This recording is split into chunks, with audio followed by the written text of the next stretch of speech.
Olá! Foi controlado através de um controle de PlayStation, utilizando componentes comprados de Camp Road, o acampamento do mundo. E havia dúvidas sobre sua classificação de segurança, pois parecia um pouco precário o medidor de profundidade do oceano, não deveria ter feito o que estava fazendo. Esse foco estava realmente voltado para um único aspecto, é o compartimento de pressão, garantindo que esse componente, claramente o mais crítico do submarino, que estivesse seguro. No entanto, 5 turistas do Titã pagaram centenas de milhares de dólares para descerem a 12.500 pés do submarino Titã. Agora, os restos do submarino foram encontrados, e questionamentos estão sendo feitos sobre por que os especialistas que levaram preocupações de segurança sobre o veículo aparentemente foram ignorados. O homem se recusou a andar no submarino depois de vendo como ele foi construído, e o homem que realmente montou descreveu sua viagem para o jornal como um suicídio. Estes são todas as preocupações potenciais que deveriam ter levado ao desastre. Loja de hardware e componentes. OceanGate, a empresa proprietária do submarino, disse em seu site que era uma mistura de engenharia sob medida of the peças de prateleiras. Eles disseram que isso tornava um sub fácil de consertar, mas a decisão de usar esses componentes agora foi questionada por David Pogg, um repórter que pegou carona no sub no ano passado e relatou que usou a iluminação e alças compradas no Camp Road, e andaimes enferrujados foram usados como os lastros. Quando você começa a ver essas coisas de agora, o seu humor cai, e você fica um pouco preocupado, como se esse fosse o nível de polimento e sofisticação de quem fala sobre. Um passageiro anterior descreve que para liberar os passageiros de lastros, todos tiveram que se mover para um lado da embarcação. O Sr. Pogg descreveu a embarcação como Jerry, equipado com MacGyver, e disse que muitas das peças eram menos sofisticadas do que ele esperava, como o controle limitador do PlayStation usado para a direção. Quando o Sr. Pogg desafiou o proprietário Stockton, apressado sobre isso, a CEO da OceanGate teria contra-atacado dizendo que o container pressurizado onde os passageiros se sentam era de última geração, feito de fibra de carbono e titânio. Ele afirma que a NASA, Boeing e a Universidade de Washington ajudaram no projeto. Comunicação irregular. Sr. Rush disse que todos os outros componentes poderiam falhar e o submarino ainda estaria seguro, mas ele admitiu no podcast de ciência que seu maior medo era ficar preso e ser incapaz de revelar os medos levantados sobre as comunicações pelo menos uma vez antes. Depois que o Titã desapareceu enquanto o Sr. Pogg estava fazendo sua viagem, o submarino parou de responder ao seu navio de apoio e se perdeu e não conseguiu encontrar o naufrágio do Titanic, e depois desapareceu por 5 horas depois do submarino.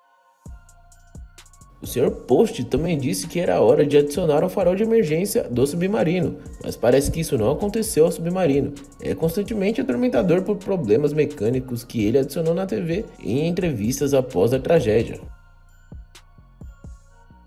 Sem certificado de segurança.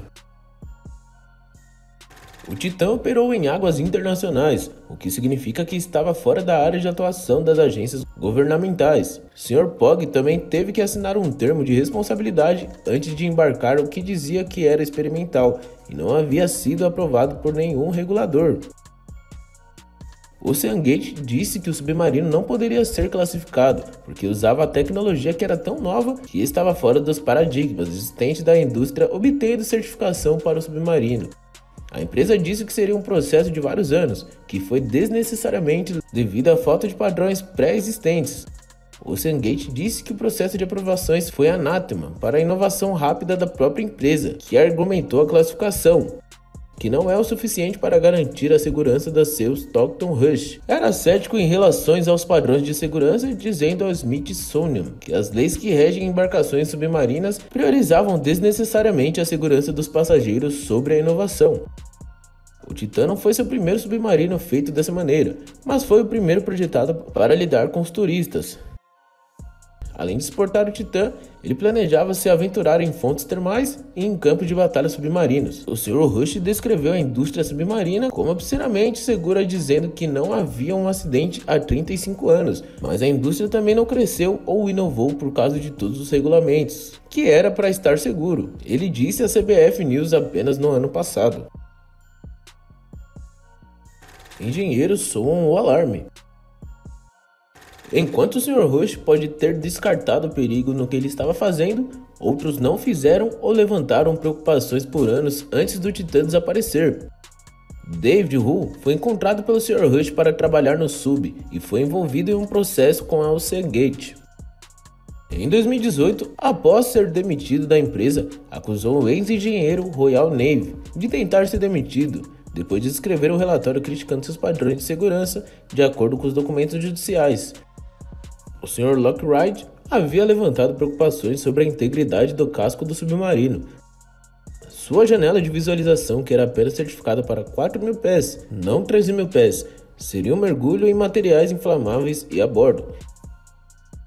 Ele hesitou a OceanGate a obter a certificação da embarcação e avisou que, de outra forma, sujeitaria os passageiros a perigo extremo, e ele não foi o único. Uma carta enviada ao senhor arriscando os acidentes que podem ser catastróficos. Existem apenas 10 veículos em todo o mundo que podem ir a 4.000 metros ou mais fundos, e todos eles são certificados, exceto o Titã. Chris Brown foi um dos primeiros clientes da OceanGate e comprou uma passagem por 80.000 libras, depois tomando algumas cervejas com um amigo que sabia sobre isso. Mas quando Brown começou a fazer perguntas, ele rapidamente decidiu que a viagem não valia o risco. Partes do submarino que eu tinha visto nos testes de Bahama pareciam um pouco tristes e estavam usando tubulações industriais para os lastros. Eles estão usando o controlador de Xbox para direcionar as luzes, de tirar algo que você compra em uma loja de brinquedo. O submarino foi assolado por atrasos e problemas técnicos. E quando o Sr. Brown finalmente conseguiu inspecioná-lo, ele ficou com a impressão de que os designs estavam impactando. O que realmente fez isso por mim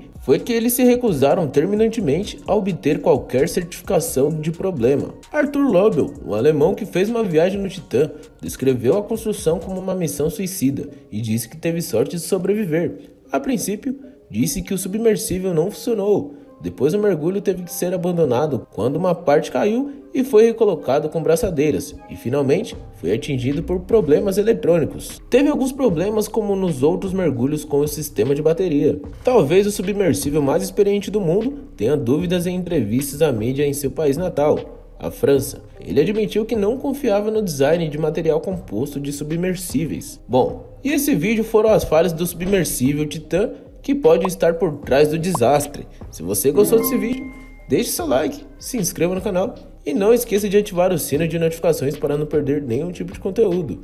Ficamos por aqui. Muito obrigado e até logo.